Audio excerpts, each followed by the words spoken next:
Hello people, I am the Euro Comic Book Gamer, and today on something new, I'm going to be discussing Sweet Tooth. Now, Sweet Tooth is written and drawn by Jeff Lemire, and I'm a big fan of his. He had a great run on Green Arrow, and he's currently writing Hawkeye, and that's a big task because Matt Fraction had an amazing run on Hawkeye, and now he's taking over right after him, and he's done a great job so far. It's arguably just as good as Matt Fraction's run, and we're only like 5 or 6 issues into it, and it's been great. So, needless to say, I was really excited for Sweet Tooth because I'm a fan of Jeff Lemire's, and there's a lot of praise around this book.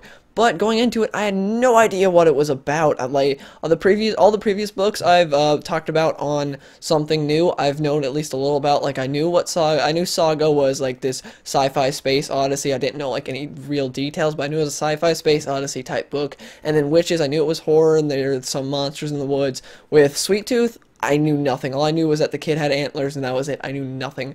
So, and I would say that's definitely the best way to come into this book, knowing nothing about it. It made me love the book, I'd say, so much more because I had nothing spoiled for me. But anyways, speaking of spoilers, I will be spoiling stuff for this book, so if you have not read it, go read it right now. It's definitely worth it, and come back here and we'll talk about it because I'm going to be talking about spoilers for this book. So anyways, this book opens up with Sweet Tooth, aka Gus. Gus is the son of this really religious man. He's really old and brittle, and he prays to God every night. Like he's a real weird about it too, not just like a normal religious person. He's really weird. He tells his son some really crazy stuff, like if he steps outside the fence, he'll catch on fire and like all this other stuff. He's not like a normal religious person. He's just like really fanatic and crazy about it, and so he tells his son all this weird stuff, and so his son never leaves the deep woods, which is the name of this book, well, is Out of the Deep Woods. And so that's kind of spoilery right there. He's gonna get out of the deep woods, and so he tells his son never leave the deep woods. We see his son, it has like antlers. We don't know why. Turns out a bunch of people were sick, and that's how this happened. Like, he's not the only mutation. There are bunches of other people that are mutated like that. This all happened like 6 or 7 years ago, which we find out later. But anyways, his dad has got this plague as well, and his dad's dead. His dad just like dies early on in the book, and his dad says, "Promise me one thing, you'll never leave this cabin," because they have a cabin in the deep woods. And he's like, "Okay, Dad, I promise." But of course he breaks that promise. He's out in the woods, and these 2 hunters come after him, and they like almost capture him. But this guy comes and shoots him and beats the crap out of the other one. So he leaves, runs to his cabin, and this old guy starts chasing him. He's like, "Oh no, that's the old guy I had visions about." I forgot to mention that earlier. He had visions about this guy. He had like dreams and everything. And so the guy grabs him and he says, "I'm gonna take you to this like sanctuary place." I don't remember what it's called. I think it's called the Sanctuary or something like that.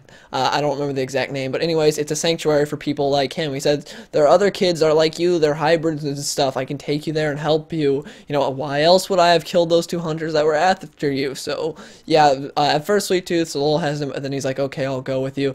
And so he goes with the guy, and the guy asks him, "How old are you?" And he says 9. He's like, "That's impossible. All this stuff started out like 6 or 7 years ago. There's no way you're 9. He's like, "Yeah, my dad said I was 9, but the guy's like, "Nah, that's not possible." So along the way, when they first stop to set up for camp, these people attack them when they're sleeping, and you're like wearing these weird animal masks. The guy's able to kill him, but he gets like heavily wounded, and so Sweet Tooth is able to take him and put him on this horse and drag him to the stable, and then there's this house nearby. But anyways, how we got the name Sweet Tooth was because he found these, like, he's a vegetarian, because that's just like the way he was raised. He won't eat any living thing.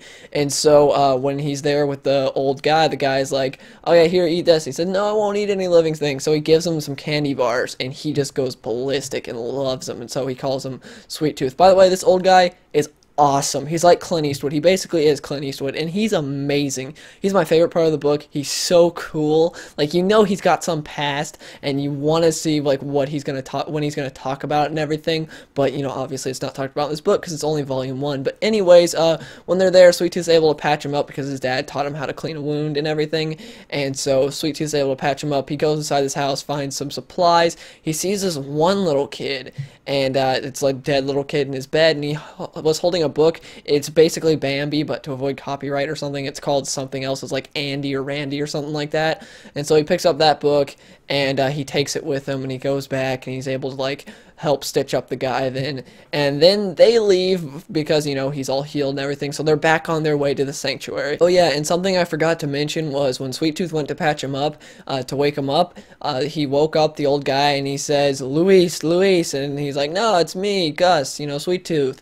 And so that adds to the whole, what is this guy's past? But anyways, when they leave that stable, they go and they find this town, but they look up in the window and they see this person, like the shadowy figure in a window. So they go up to the building, and when they're up there, Gus gets taken hostage. So Sweet Tooth is taken hostage, and the old guy is sitting there, and he pulls a Clint Eastwood, like just perfect Clint Eastwood. He basically stares the guy down and gives him a talk saying, you know, you don't want to do anything, otherwise bad stuff's going to happen to you.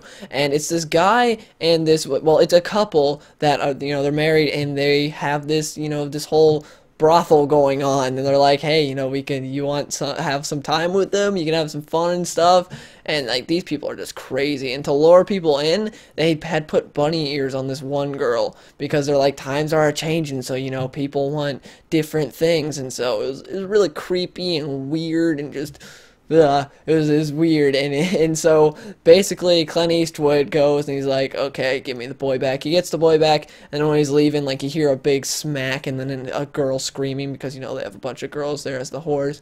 And the Sweet Tooth looks at him and is like, you know, he's hurting those girls. And so Clint Eastwood goes back, yeah, that's just what I'm going to call him, because he is Clint Eastwood. So he goes back, he beats the crap out of everyone there, and kills the one dude. And then when he's about to kill the wife, one of the whores comes up and says, no, I'll do it, and she kills him. And so then after that, they're on their way. Like, the horse tried to convince him, stay there, you know, we've got good stuff here, we can stay here, you're not going to survive out there. But he's like, no, I'm going to go to the sanctuary. And the girls there try to warn Sweet Tooth, saying, there's no sanctuary, he's not taking you to a sanctuary. He's like, no, I trust him, I trust this guy.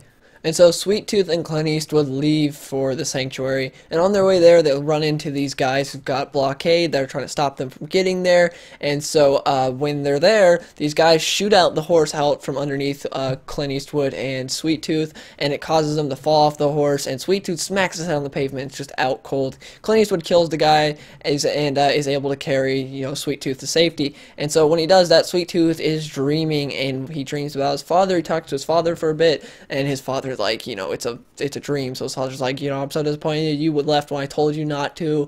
And he's like, you know why you're sick and stuff. He's like, I got sick because of the accident, you know, that's why a lot of people are sick. And he says, nope, you were the accident. And it's not a big plot twist, because earlier when Clint Eastwood was saying, you know, this thing's only like 6 or 7 years old, no way you're 9 years old, it's like, okay, that kind of gives way to the fact that he is patient zero.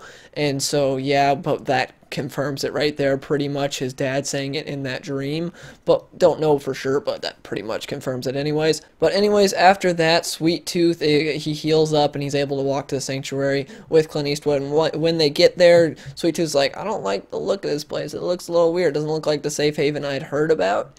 And so he's like, Clint, what's going on? Clint Eastwood just goes, he delivers them to the people that are there, and he gets a reward, and he's like, help me, help me. And because they're dragging him off, they send him with these other kids, and the kids are like, this is not a good place. And then the book ends there. Now, the best way to describe this book shortly is the quote on the cover. It's from USA Today, and it says, Mad Max with antlers. I don't know if you guys can read that or not, but it says Mad Max with antlers. And surprisingly, that's what it is. Not Fury Road or anything, but Road Warrior. It's like Mad Max Road. It's like Road Warrior, except with antlers. The kid's nothing like Max Rokitansky, but the book is a very Mad Max vibe. It's sort of Mad Max Walking Dead. It's really good. I loved it. It's one of my favorite graphic novels of all time now. I don't know why it took me so long to read this, but it's amazing. It's better than anything else. Well, the only other 2 books I've read on Something New, which were both really good, but this thing, top of the list. I love it. This thing's amazing. It's my favorite indie book I've ever read. It's so good, and I highly suggest you read it. The art, it all depends on what your forte is. Like, I could see and understand why someone wouldn't like the art. I like it. I think it fits the world. It's Jeff Lemire's art style, but I could see why someone wouldn't. but I personally like it. I think it fits the world, and I think it's good art for this type of world. And I love, like, it sort of adds to the fact that Jeff Lemire wrote and draw this book. I think that's really cool. And again, this book's amazing. It has this kid that, like, he's never been in the outside world before, so he's learning all of these different things, and he's with this vulgar old man who's protecting him, and at the end he gives him up, and you can tell he doesn't feel good about. Now, what I think is going on is I think he gave him that because he's going to get like a cure or money for a cure or something for his kid, for whoever Luis is, because obviously Luis is someone that's important in his life, and I think Luis is either his sick kid or either his dad or something, because I don't think he would have given Sweet Tooth up just for money. We see that him and Sweet Tooth bond throughout the book, and at the end he regrets, like, he's not happy about the fact that he gave over Sweet Tooth. So I can't wait for volume 2, and yeah, I highly suggest you guys read this. Like, it's amazing and it's cheap. All indie books are like super cheap. That's what's really great about them. My nose is really itchy. Sorry about that. But yeah, I highly suggest you guys read this. It's great. And my only complaint is the fact that, you know, the last book I read was Witches, and that's an image book, and it feels so good. If you've ever read an image book, you know how they feel. This is Vertigo, and it feels like it's just... it doesn't feel good. You know what I mean? Like, when you're holding it and you're reading it, it doesn't feel good. That doesn't take anything away. It's just, like, image books add to the experience how good they feel. But anyways, that's just a weird small complaint. The book, everything else, like writing, art, is fantastic. I'll suggest you read it. But yeah, my next book is something that's very new, and it might fade away soon. That's my hint. It's really obvious if you guys know what I'm talking about. But anyways, thank you guys for watching. If you enjoyed this video, please give it a like.